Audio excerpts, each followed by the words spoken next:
read to me the nameplate? Judge Eboni K. Williams. So the only thing that matters in this particular courtroom is how I see it. I am from North Carolina by way of Louisiana with some West Coast cool and a New York edge. Do we have a problem, ma'am? No, I don't, Your Honor. Equal justice is all about the most important values of our country: freedom, integrity, and those are the things that I'm striving for. Ma'am, you run your household, this man gets to run his. I decided to become an attorney and pursue the law. I wanted to be a voice for the voiceless. This court cannot hold this woman accountable. People from all sectors of life, black, white, purple, gay, straight, queer, and that's what equal justice with Judge Eboni K. Williams is all about.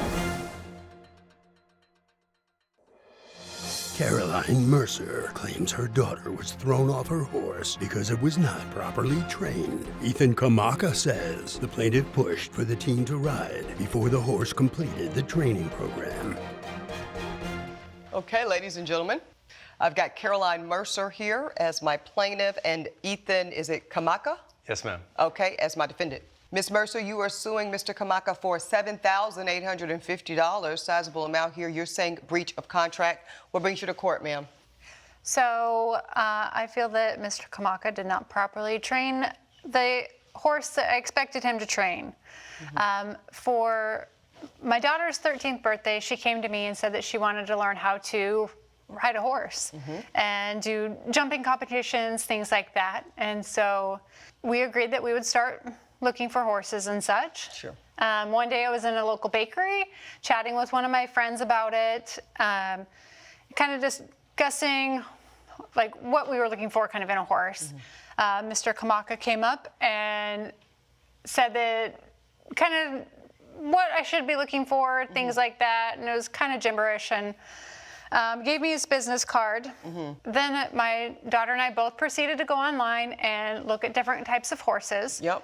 We found a Gypsy Varner horse that we bought and purchased. Okay. Then while looking through my purse, I found Mr. Kamaka's business card, and I called him to then proceed to set up training our horse. Some training for your daughter. Because you nor your daughter have any background with horses, correct? Okay, so this is all going to be brand new. Yes. For some reason, because this is, for anybody that is confused, this is a very expensive endeavor. Yes, okay? it is. The horse itself, the training, the maintenance, the equipment, I mean, it's a whole new world. I see you referencing maybe some materials there. Do you have pictures of the horse evidence? I do. Give your whole folder, please, to Elijah, so we can see what we are referencing here. Okay, let's start by seeing a photo of the horse itself. This is the Gypsy Varner. It's a gorgeous, absolutely stunning horse, animal. And you purchased it. And I'm just curious, what'd you spend on this horse, ma'am? $16,000. $16,000, okay. Maybe a little surprised it wasn't more. And then, of course, you spent the fees for Mr. Kamaka. I'm seeing $5,500. Yes, ma'am. That you paid him. Okay, and let me get you in here, Mr. Kamaka. What does that scope of service cover, that $5,500? Training from beginning to end. We offer a 6-month training schedule for every single new horse that we get. Okay. We are, first of all, we are a 3rd-generation family farm that trains horses. Okay. We've been in this area forever. We have a lot of very happy clients over the decades that bring return horses to us.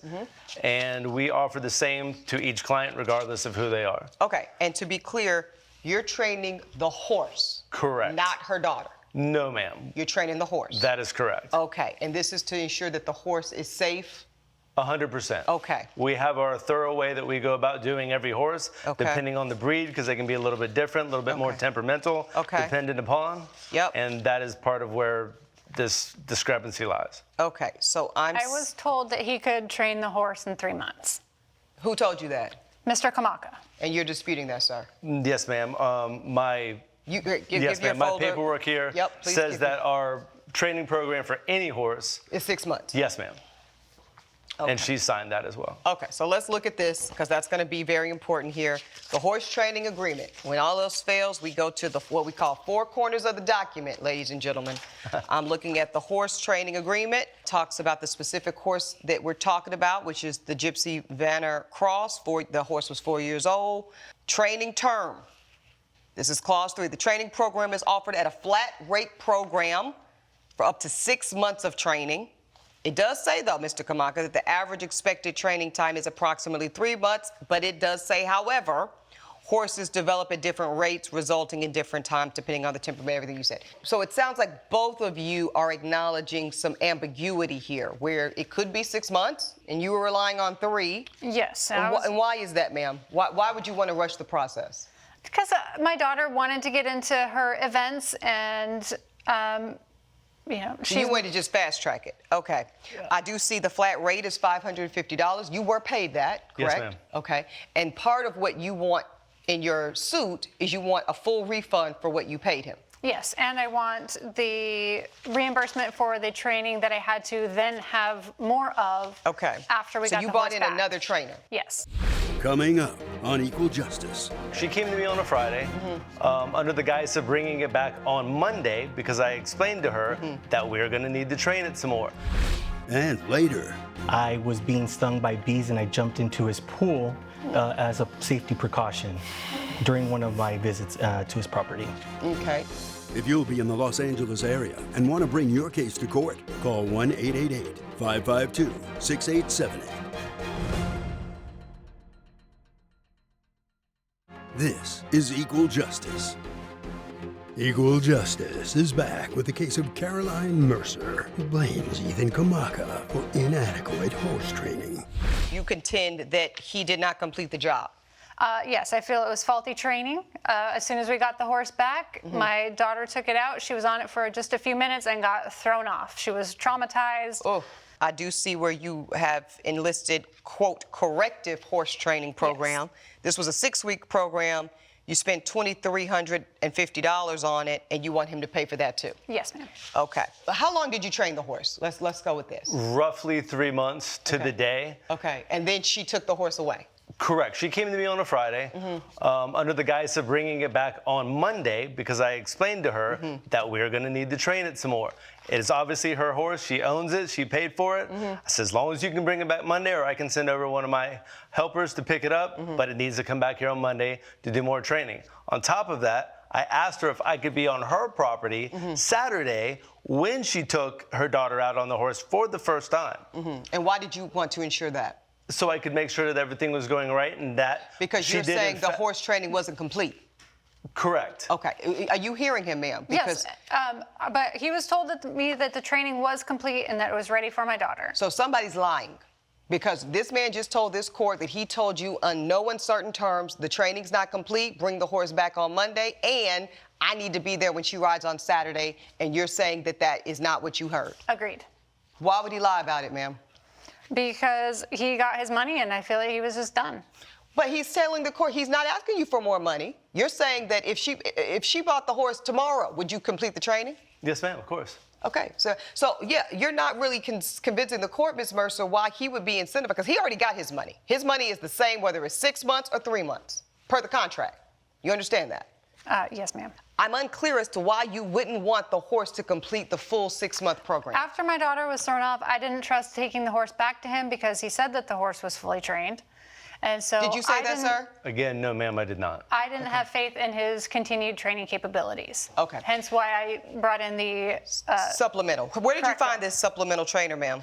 I found him online and he came very highly recommended. Okay. And he did 6 more weeks with the horse? Yes, ma'am. Okay. And would you consider the horse fully trained now? Yes, my daughter and the horse have had no issues since. And everything has gone well. She's done good in all She's of her- riding? Yep, She's she's riding, she's she's competing? jumping, she's competing, everything. She's winning blue ribbons, Yep. everything to your heart's desire? Yes, ma'am. Okay. And you want him to be responsible for $7,850 because... Because I don't feel that his training was adequate.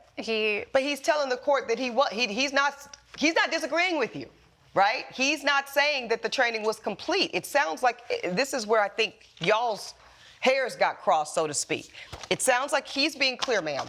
He has a 6-month training program that could, in certain instances, only take up to 3 months, somewhere in between the 3 to 6 month window. Is that correct? Unfortunately, this was not one of those circumstances. Had I been given the extra 6 weeks that this other trainer had, we would not be in front of you. So you think that it could have been done in the, what are we talking at that point, about 5-month-ish window? Give or take 22 weeks was what myself and my That would have been your professional recommendation? Yes, ma'am. Okay. I do feel I'm prepared to make a ruling here. Here's the good news. The good news is, per Ms. Mercer's own testimony here today, everything's going great. The horse is safe. Your daughter's having a great experience. Yes. She's riding, she's competing, she's winning. It's all good. So the only real issue of dispute is this monetary issue of you paid, you received, you paid supplemental, secondary, some more money, and you want this man to recoup you all that you expended to make your daughter's horseback riding equestrian dreams come true. Yes. And I'm going to tell you where the court has a problem, ma'am. If you had told me, Your Honor, this man is trying to hustle me, he's getting more and more and more and more money out of me each and every month and week, he says the horse needs additional training, I would be willing to hear you. But because of the man's own contract, because of his own business format that says that his money is the same regardless as to the duration of the training, and it was you and you alone, ma'am, who refused to permit the extended training that even he says in his own evaluation the horse needed, I can't go anywhere with your claim, ma'am. Because, ma'am, the man had an opportunity, he deserved an opportunity to finish what he started. And the court feels that you did not provide him that opportunity. Instead, you got impatient, you were in a hurry, you wanted to see your baby girl win all the ribbons the next day. And here's the thing, I don't believe they're horseback riding with the very high level of risk and harm and danger associated. I don't think it should be rushed, ma'am. I'm making my ruling. Therefore, the court rules in favor of the defendant, and I do not believe this man owes you a red cent. If anything, I think that his reputation deserves an apology from you. This man presents as credible, dependable, and he should have had an opportunity to finish his program. You denied him that. That is your prerogative, but you will pay for it. The plaintiff's claim is dismissed. That's my ruling. Thank you, Your Honor. Judge Eboni has ruled in favor of the defendant. The plaintiff's case is dismissed. I don't feel like it was a just ruling. I'm very happy with the outcome, actually. Coming up on Equal Justice. The tree wasn't dead. Okay, so you dispute he's that. saying that it was dead, and it didn't need to be removed yet. At best, I have two dissenting points of view. This is Equal Justice. Luis Dasilva claims his leaf blower was damaged when he jumped into a pool to escape a swarm of bees while landscaping for the defendant. Bennett Sims says he's not responsible for the plaintiff's decision to leap into the water with his equipment. Gentlemen, I see I have Luis Dasilva as Yes, my ma'am. plaintiff Yes, Your Honor. and Bennett Sims as Yes. my defendant. Yes, Your Honor. Mr. Dasilva, you are suing for $1,400. You do cite property damage. What brings you to court, sir? So I am suing Mr. Sims for property damage.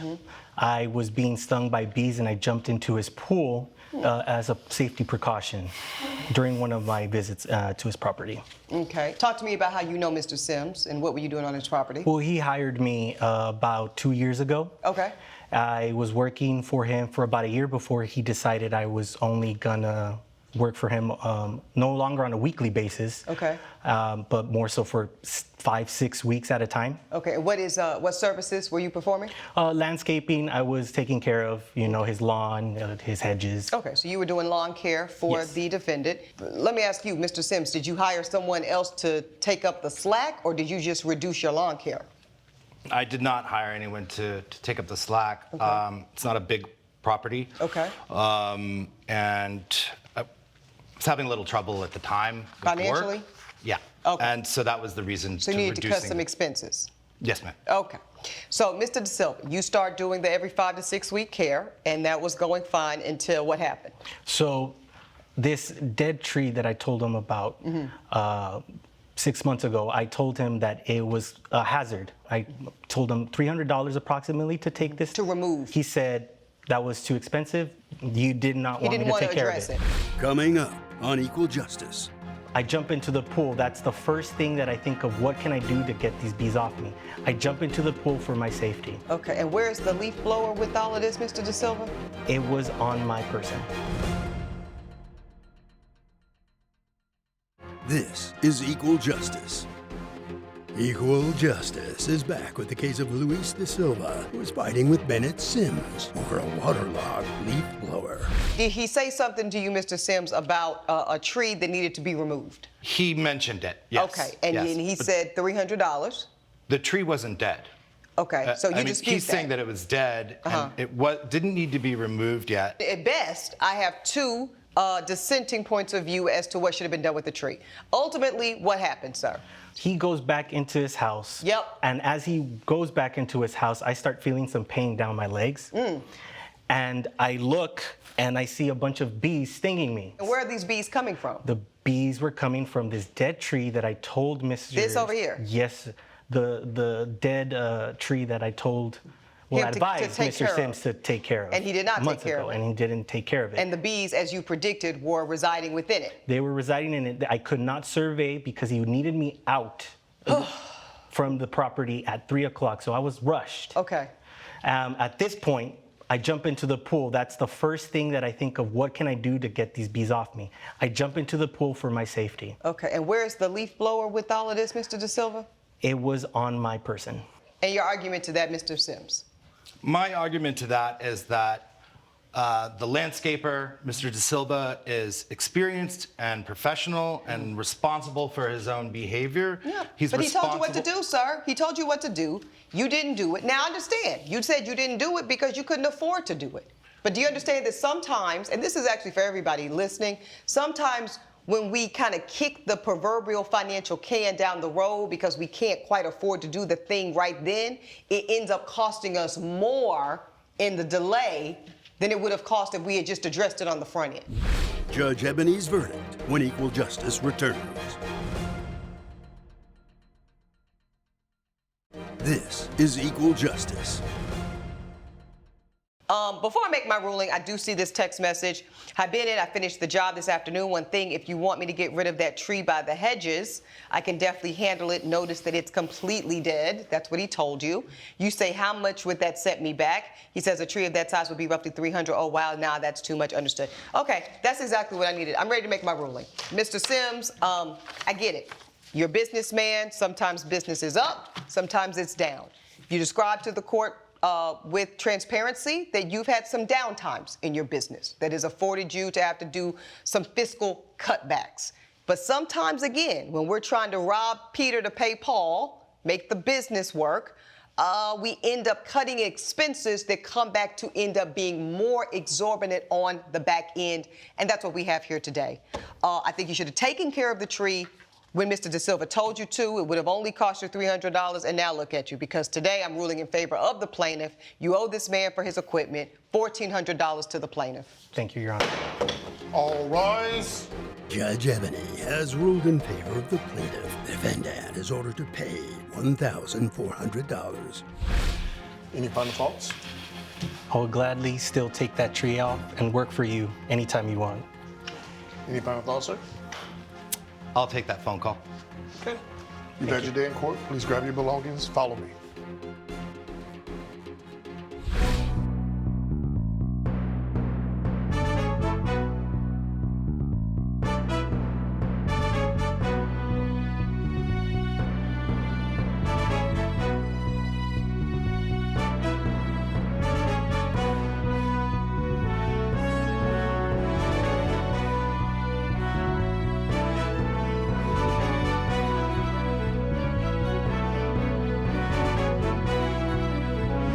This has been a production of Allen Media Group.